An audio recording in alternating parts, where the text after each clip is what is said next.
You're sitting at your desk on a Tuesday afternoon, checking your savings account for probably the fifth time this week, and there it is. $10,312. You did it, you actually saved 10 grand. And you know what you feel, not relief, not excitement, just this weird, quiet emptiness because you're still in the same apartment. You're still at the same job you complain about every Sunday night. You're still putting off that conversation with your partner about whether you can actually afford to start a family. The number went up, but your life didn't change. And somewhere in the back of your mind, there's this uncomfortable question you don't want to ask out loud. What was this even for? My name is Max, and I spend way too much time thinking about why saving $10,000 doesn't actually change your life, but absolutely changes what you're willing to tolerate in a life you don't like. If you're someone who's experiencing that quiet feeling of having done everything right financially and still being stuck in the same life, hit subscribe and give this video a thumbs up.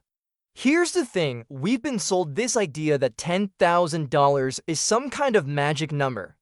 Financial gurus love it. It's the emergency fund. It's the starter investment. It's the cushion. It's the proof that you're responsible, that you're an adult, that you've got your life together. And look, I'm not here to tell you that saving money is bad. That would be idiotic. But I am here to tell you that $10,000 has become the most comfortable lie in personal finance, and the reason you believed it is way more interesting than the money itself. Now you might be thinking, Max, what are you talking about?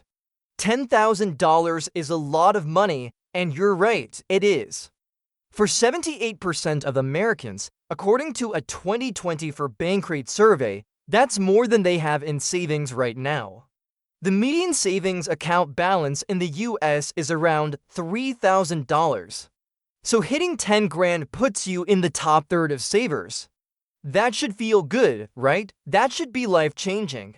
Except here's what most people don't realize. $10,000 is simultaneously significant enough to make you feel secure and insignificant enough to keep you exactly where you are. It's Goldilocks money, not too little that you're panicking, not too much that you can actually do anything transformative. It's just enough to make you comfortable being uncomfortable. Let me show you the math, because this is where it gets interesting. Let's say you lose your job tomorrow. You've got your $10,000 sitting there. The average rent in America right now is about $1,800 a month. Add another $1,200 for food, utilities, insurance, and basic expenses. You're burning through $3 grand a month minimum. That $10,000, it buys you exactly 3.5 months. That's it, one fiscal quarter of breathing room. Now look, 3 months is better than 3 days. I'm not saying it's nothing. But here's the psychological trap. 3 months feels like enough time to figure things out, so you don't make the hard changes while you still have the job. You don't ask for the raise. You don't start the side business. You don't train for the career pivot. You just keep saving, keep tolerating. Because you've got your cushion, you've done the responsible thing. And this is the part that nobody talks about. That $10,000 didn't buy you freedom. It bought you the ability to stay in a situation that isn't working. It's not a launch pad, it's a really expensive security blanket. I want you to imagine something with me for a second. Imagine you're at a job you hate, I mean really hate. The kind where Sunday night feels like a funeral for your weekend. You're underpaid by probably $15,000 to $20,000 a year compared to market rate, but you don't negotiate because, well, what if they fire you? You've got bills. You've got that savings goal. So you stay quiet, you stay small, you keep your head down. Meanwhile, you're watching other people in your industry jump ship, negotiate, freelance on the side, take risks. And they're building wealth, real wealth, not $10,000 in a savings account wealth. More like I own equity in something wealth, or I increased my income by 30% in 2 years wealth. But you can't do that because you've got something they don't have. You've got your $10,000. your safety net, your comfortable lie. Here's what that $10,000 is actually costing you, and this is the math nobody wants to do. If you're underpaid by $20,000 a year and you stay at that job for 5 years because you feel secure with your savings, you just left $100,000 on the table. 100 grand to protect 10, that's not financial security. That's financial self-sabotage dressed up as responsibility. Now, you might be thinking, but Max, you just said most people don't even have 10,000 saved. Shouldn't I be proud I got there? And yes, absolutely, the discipline it takes to save 10 grand when you're living paycheck to paycheck is real. I'm not diminishing that, but here's where we need to have an honest conversation about what that achievement actually means. Getting to $10,000 proves you can delay gratification, it proves you can budget. It proves you can make trade-offs. Those are valuable skills. But they're not the skills that build wealth. They're the skills that maintain poverty with better spreadsheets. Think about it like this. Saving $10,000 is like training for a marathon by walking around your block every day. Sure, you're moving, sure, it's better than sitting on the couch. But you're never going to run 26 miles by walking the same safe route over and over. At some point, you have to actually run. You have to risk being uncomfortable. You have to push past what feels safe. The wealthiest people I've studied, and I'm talking about people who went from middle class to actual financial independence, they didn't get there by saving $10,000. They got there by using $10,000. They used it to negotiate from a position of strength. They used it to invest in skills that tripled their income. They used it to take calculated risks that multiplied their money. The 10 grand wasn't the destination, it was the ticket to play a different game entirely.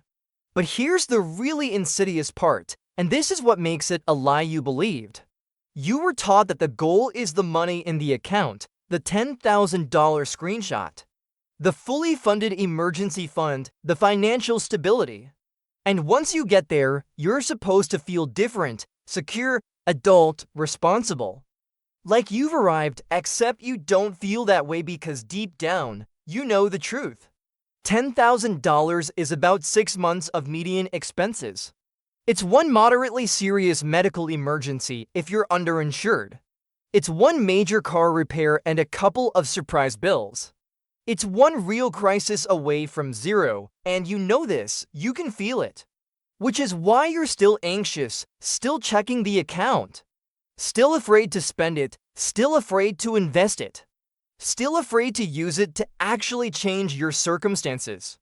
According to a 2023 study by the Federal Reserve, 63% of people with savings between $10,000 and $25,000 still report feeling financially insecure.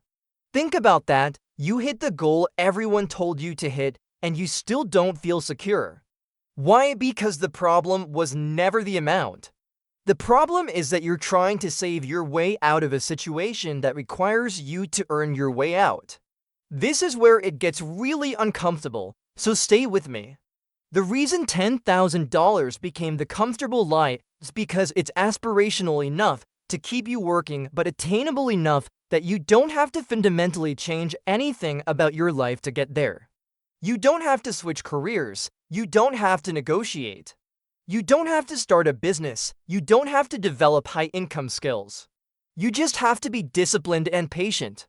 And we love that story because it doesn't require us to be brave. But wealth, real wealth, always requires bravery. It requires the courage to bet on yourself when you have something to lose. It requires the confidence to negotiate when you might hear no. It requires the audacity to believe you're worth more than what you're currently accepting. Let me tell you about someone I know. We'll call her Sarah. Sarah saved $12,000 over 3 years working a job that paid her $42,000 a year. She was so proud of that 12 grand. It was her security, her proof that she was doing it right. And then her company announced layoffs, not immediate, but coming. 6 months out, and Sarah had a choice. She could hunker down, hope she survived the cuts, and rely on her $12,000 cushion if she didn't. Or she could use those 6 months and that 12 grand to make a move. She chose to move. She spent $2,000 on courses and certifications in her field. She spent another $1,000 on a professional website and portfolio. She networked aggressively. She applied to jobs that paid $65,000 to $70,000. And here's the thing, she got rejected. A lot. It was uncomfortable. It was scary. She burned through some of that savings on interview outfits and travel and all the little costs that come with actually trying to level up. But 8 months later, she landed a position at $68,000 a year, $26,000 more than she was making. In the first year at that new salary, she made back all the money she spent on the transition plus $16,000 extra. And she rebuilt her emergency fund to $15,000 in the next 18 months while also maxing out her Roth IRA for the first time ever. The $10,000 didn't change her life by sitting in the account. It changed her life when she was willing to deploy it strategically to get out of a situation that was keeping her small. Now look, I know what some of you are thinking. That's risky. What if she didn't get the job? What if she burned through her savings and ended up worse off? And those are valid fears, but here's what I want you to consider. What's the risk of doing nothing? What's the risk of being in the same job, same income, same life 5 years from now while everything gets more expensive and you're still protecting the same $10,000? There's this concept in economics called opportunity cost. It's what you give up when you choose one thing over another. The opportunity cost of keeping $10,000 in a savings account earning maybe 4% interest right now is everything else you could have done with that money, that time, and that energy. Every skill you didn't learn, every risk you didn't take, every negotiation you avoided, every business you didn't start. That's the real cost, and here's the really wild part. Most people who finally break through financially, who finally get to a place where they're not just surviving but thriving, they look back and realize their emergency fund was never what saved them. What saved them was their ability to earn. Their skills, their network, their willingness to bet on themselves. The emergency fund just made them feel okay about staying stuck a little bit longer. So what do you actually do with this information? Because I'm not just here to make you feel bad about your savings account. Let's talk about the actual path forward. First, yes, you should have an emergency fund. But reframe what it's for. It's not for comfort. It's not proof that you're responsible. It's a strategic tool that buys you options. 3 to 6 months of expenses is the standard advice, and it's not terrible advice. But once you hit that number, the next dollar you save should be going toward offense, not defense, investments, skills, income growth. Your emergency fund is your floor, not your ceiling. Second, calculate your true cost of staying. I want you to do this exercise right now. What's the market rate for your skills? Be honest, look at job postings, talk to recruiters. If there's a gap between what you're making and what you could be making, multiply that gap by 5. That's roughly what staying where you are for the next 5 years is costing you. Is your current savings balance worth that cost? Almost never. Third, invest in income growth at least as aggressively as you invest in savings. For every dollar you put into your emergency fund, put a dollar into something that increases your earning potential. A course, a certification, a coach, a side business. Better equipment for your work. Your savings account should not be growing faster than your income. If it is, you're playing defense in a game that requires offense. Fourth, and this is the big one, get comfortable being uncomfortable with your savings balance. I know that sounds reckless, but hear me out.